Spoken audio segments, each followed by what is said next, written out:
Très fréquent de nos jours, le diabète reste incurable, souvent considéré comme une maladie qui atteint le plus souvent les personnes âgées.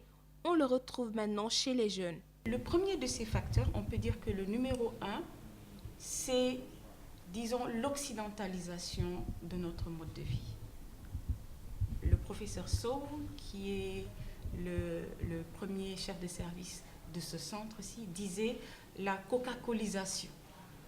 Entendez par là les mauvaises habitudes alimentaires, la mauvaise hygiène de vie de manière générale.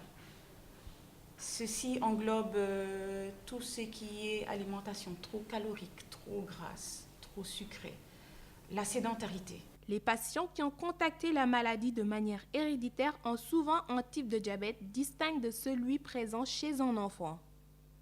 Principalement deux types de diabète. Le diabète de type 1 survient généralement chez les enfants, les adolescents et les adultes jeunes.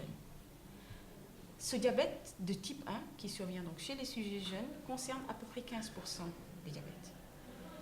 À côté, il y a le diabète de type 2, qui survient généralement chez les adultes, passé la quarantaine, mais qu'on observe de plus en plus chez les enfants du fait de l'obésité grandissante chez les sujets jeunes. Ce diabète de type 2 concerne 85% de tous les diabètes. C'est le diabète qui est largement dominant.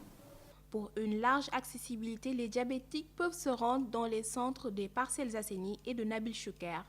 Et ceci ne se limite pas seulement à la région de Dakar.